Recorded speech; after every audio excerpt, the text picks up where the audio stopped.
Nick, you talked to me on my stream about this. We see this common trend with everyone's dad being CIA. Usually the child is a prospect for the CIA, and they give us this story. Hey, he just tried out, or he worked there for a year, and then CNN, and then Fox News, and Tucker Carlson, and Andrew Tate. Fed or not a Fed? Because you said he's a good radicalizing agent, but you are suspicious.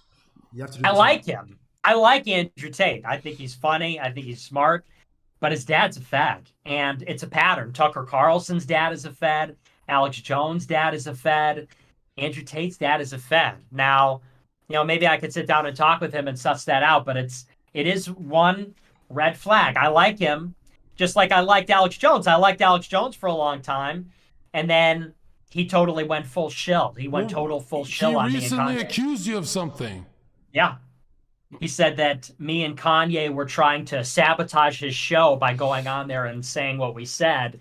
And he said that maybe Kanye was compromised by the ADL or the IRS or something, which is a classic Fed tactic. It's called bad jacketing. They go after the real radicals, the real dissidents, and they say, oh, you're a Fed. And it's like, really? Didn't you say that you hate Hitler because your dad, who was in the CIA, told you so or something? So like I said, I liked Alex Jones for a long time, for years. And we had worked together. I've been on his show many times. And then he comes out after that and totally bans me from... Now, his website is called Banned Video. He banned me from it. Banned Video. He banned me from his website. Why? Because he lost the debate about the Holocaust. So that makes me very suspicious. I'm sus of Tucker for the same reason. And I see the Tate dad thing, and it's like, it's a red flag. That being said, I do like him, though. He said he likes Andrew Tate more for the youth than Tucker. So what do you think about that? Why is it that these big figureheads that are talking against the agenda, why do they have parents that were... I mean, obviously, Andrew Tate's father, Emory Tate, was a translator. He spoke a lot of languages, and he worked in the CIA. Well, what do you think the correlation is between Tucker, Alex Jones, Andrew Tate, and their fathers being feds, as you said? Well, I mean, think about it. You grow up around sensitive information, and you scoring the same IQ genetics as the intelligent CIA father. You're the perfect candidate for this job.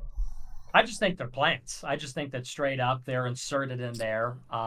And basically the government knows what they're getting, because I just refuse to believe we've got a multi-trillion-dollar global economy. Are they really letting random people get super influential and powerful? Like Tucker Carlson is an extremely influential and powerful person. Do you think that the planners of the world, the intel community, the people that run the financial system, do you think that they leave it up to chance that Tucker Carlson doesn't go on his show and say, like, hey, we need a war in the streets, or hey, stop paying taxes, truck drivers go on strike? They want it to be predictable. They want it to be safe. They want it to be people that they control. So I think it's straight up the plants. Leaving it up to chance would be like the streamer picking a random moderator. You would never do that, ever, for both sides of the debate, ever. And another thing is, like, Tucker Carlson has a beautiful, expensive bracelet. I love it. What does that have to do with anything? A lot more. The red bracelet.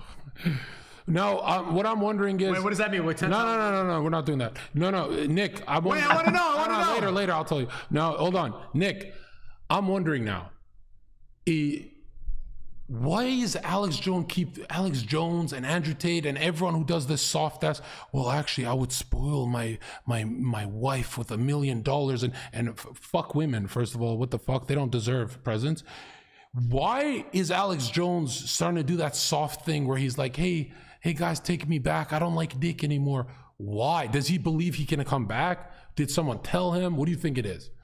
He freaked out because he makes like $50 million a year. And if you look at how he makes that money, it's through these product lines. It's the water filters, it's the supplements. Yeah. Now, I didn't do this research, but there's a rumor out there that almost all of those companies are owned by Israeli Jews. And I'll just tell you this. I'll tell you a never before heard story. We're going to need some code words, bro. You're going to have to say wall. You're going to say rock fuckers. European socialists. There you go. I'll tell you a never before heard story. This is about my experience with Alex Jones. The first time I ever went on a show was maybe 4 years ago. The first time I was on the Alex Jones show on InfoWars. And I went on the segment, And, you call in on Skype and you're on the line. And when they go to a commercial break, usually you just listen to the commercials because I had been on Owen Schroyer. I had been on the other show.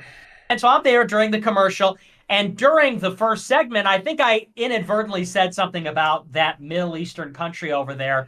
I didn't intend to because I know they're very sensitive about it. Like, he goes out of his way not to talk about it, but I blurted it out. I forget what the subject matter was. This is a real, honest to God, my right hand to God, this is a real story. He cut in during the commercial break. This has never happened before.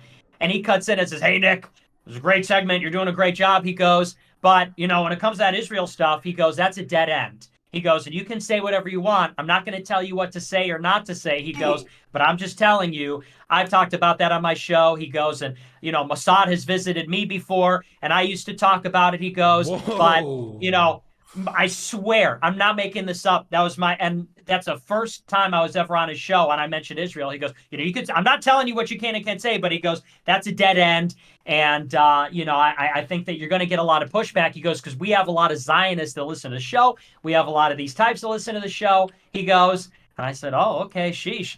And I don't talk about it in a show to be respectful, but I mean, it's very clear that he is compromised in some way. Is that because he doesn't want to upset donors? And by the way, I'm not going to name any names, but other people have told me the exact same thing. People that you both know, people that everybody watching this knows, the most famous people I actually like and I'm friends with. But I've been told by people I'm way more anti-Semitic than I let on, but I can't alienate everybody.